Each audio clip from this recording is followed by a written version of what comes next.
Hello friends, સ્વાગત છે તમારું અમારા કિચનમાં। આજે આપણે બનાવીશું ઉનાળાની ગરમીમાં પેટને ઠંડક આપે અને શરીરને પણ શીતળતા આપે તેવી ઠંડી ઠંડી 4 અલગ અલગ રીતની લસ્સી।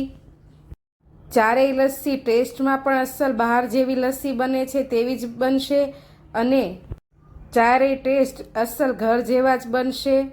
ઘરના જ દહીંમાંથી અને ઘરની જ વસ્તુઓમાંથી આપણે એકદમ ફટાફટ લસ્સી બનાવીશું।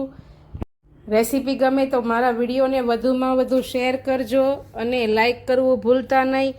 ચેનલ ઉપર નવા હો ને મારી વિડીયો જોતા હો તો ચેનલને સબસ્ક્રાઈબ કરી લેજો અને ત્યાં આપેલું બેલ આઇકન જરૂરથી દબાવજો, જેથી તમને મારી આવી નવી નવી રેસીપીના નોટિફિકેશન મળતા રહે। તો ચાલો લસ્સી બનાવતા પહેલાં આપણે તેની તૈયારી કરી લઈએ। પહેલાં 1/4 કપ જેટલું દૂધ લઈને તેમાં 2 ચમચી જેટલા પિસ્તાના ક્રશને આપણે પલળવા માટે મૂકી દઈશું અને 1 ચપટી જેટલા કેસરના તાંતણા પણ નાખીશું। 10 મિનિટનો તેને રેસ્ટ આપી દઈશું એટલે પિસ્તા સરસ એવા પલળી જશે। આમાંથી આપણે કેસર પિસ્તા લસ્સી બનાવીશું। ત્યાર પછી આપણે 1 કપ જેટલી સાકર કે પછી ખાંડને મિક્સરના જારમાં લઈને તેનો એકદમ ફાઇન પાવડર બનાવી લેશું।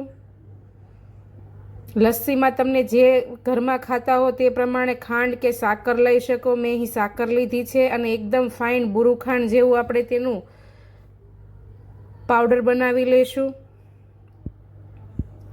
હવે આ જારમાં જે આપણે પિસ્તા પલાળીને મૂક્યા હતા તે તેમાં એડ કરી દઈશું અને તેની પણ ફાઇન એવી પેસ્ટ બનાવીને તૈયાર કરી લેશું। પિસ્તાનો ક્રશ લીધો હતો એટલે પલળતા સહેજ પણ વાર નહીં લાગે અને એકદમ સ્મૂથ એવી પેસ્ટ બનીને તૈયાર થઈ જશે। તમે જુઓ તેમ આમાંથી આપણે કેસર લસ્સી બનાવીશું અને હવે મેંગો લસ્સી બનાવવા માટે આપણે 1 કેરીના ટુકડા લઈ લઈશું। મેં અહીં કેસર કેરી લીધી છે। કેસર કેરીમાંથી મેંગો લસ્સી ખૂબ જ સરસ અને ટેસ્ટી બને છે। તેનો પણ પલ્પ આપણે બનાવીને એક વાટકામાં લઈ લઈશું અને હવે લસ્સી બનાવવા માટે આપણે દહીં લઈ લઈશું। દહીં મેં આવું જે ઢેફા જેવું ઘરે જ મેળવીને તૈયાર રાખ્યું હતું તે લીધું છે। તમે બજારનું દહીં પણ લઈ શકો। દહીંમાં ઉપરથી આવી રીતે જે મલાઈનો ભાગ હોય છે તે કાઢી લીધો છે મેં અને આને આપણે ફેટીને એક બાજુ મૂકી દઈશું। જે આપણે લસ્સી જ્યારે બની જશે ત્યારે ઉપરથી ગાર્નિશ કરવામાં લઈશું। મલાઈને ફેટીને આપણે એક બાજુ મૂકી દઈશું અને હવે લસ્સી બનાવવા માટે આવી રીતે એક કુવડી મેં લઈ લીધી છે। તો ગમે તમે વાસણ લઈ શકો અને તેમાં આપણે જરૂર પૂરતું દહીં લઈશું। મેં અહીં 4 ગ્લાસ લસ્સી બનાવી છે અલગ અલગ ફ્લેવરની એટલે તેટલા પ્રમાણમાં દહીં લીધું છે। દહીંને આપણે ઝેરણીથી આવી રીતે ઝેરી લેવાનું છે। આ રીતે જ્યારે ઝેરીને તમે લસ્સી બનાવશો તો એકદમ સરસ એવી ઘટ અને મલાઈદાર બનશે। બ્લેન્ડર કે મિક્સર જારમાં નહીં બનાવવાની, આવી રીતે બનાવવાની, નહીંતર તેનું ટેક્સચર એકદમ પતલું થઈ જશે। દહીં સરસ એવું ફેટાઈ જાય એવું લાગે એટલે તેમાં આપણે હવે તેના ટેસ્ટ અનુસાર સાકરનો બુરું ઉમેરીશું। મેં 2 મોટા ચમચા જેટલું સાકરનું બુરું તેમાં એડ કર્યું છે દહીં પ્રમાણે અને ફરી પાછું સાકર મિક્સ કરવા માટે આપણે થોડી વાર માટે ઝેરણીથી તેને ફેટી લઈશું।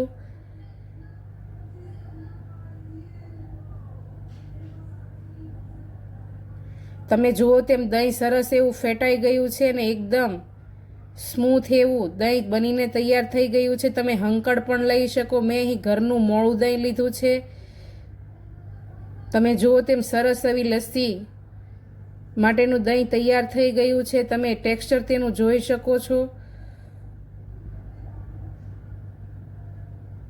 તો ચાલો આપણે આમાંથી લસ્સી બનાવવાનું ચાલુ કરીએ। પહેલાં આપણે સિમ્પલ લસ્સી બનાવીશું, સાદી લસ્સી।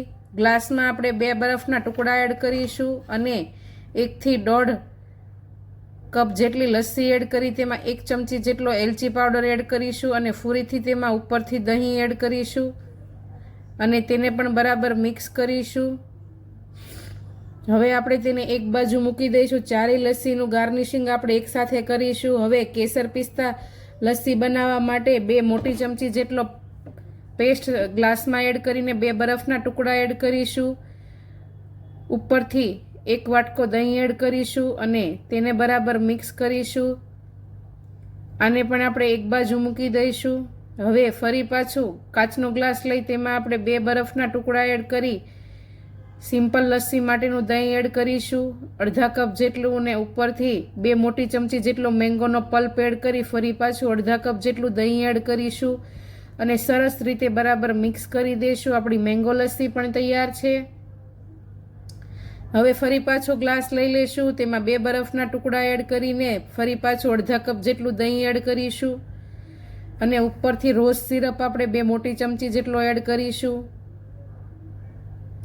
તેને બરાબર મિક્સ કરીશું. ઉપરથી ફરી પાછું અડધા કપ જેટલું દહીં એડ કરીને તેને પણ તેમાં બરાબર મિક્સ કરીશું. આવી રીતે થોડું થોડું દહીં એડ કરીને બધી જ લસ્સી આપણે તૈયાર કરી લઈશું. અને હવે ચારેય લસ્સીને આપણે એકસાથે ગાર્નિશિંગ કરીશું. ફેટેલી મલાઈને આપણે ઉપરથી 1 ચમચી જેટલી બધા જ ગ્લાસમાં એડ કરીશું. અને મેં અહીં ડ્રાયફ્રૂટ બધા ઝીણા ઝીણા ચોપ કરીને રાખ્યા હતા, કાજુ, બદામ, પિસ્તા, ત્રણેય ડ્રાયફ્રૂટને ઉપરથી આપણે ગાર્નિશ કરીશું. તમે જુઓ તેમ બજારમાં જે લસ્સી મળે છે ગાર્નિશિંગ તેવું જ થયું છે. જોવામાં પણ અને ટેસ્ટમાં પણ ખૂબ જ ટેસ્ટી બની છે. જો તમે ક્યારેય ઘરે લસ્સી આ રીતે ટ્રાય ન કરી હોય તો એકવાર જરૂરથી કરજો. વિડીયો કેવો લાગ્યો, રેસીપી કેવી લાગી તે જરૂરથી જણાવજો. અને હા, ચેનલ સબસ્ક્રાઈબ ન કરી હોય તો જરૂરથી સબસ્ક્રાઈબ કરી લેજો. તો ચાલો આવતીકાલે ફરી મળીશું નવી રેસીપી સાથે. ત્યાં સુધી આવજો. જય શ્રી કૃષ્ણ.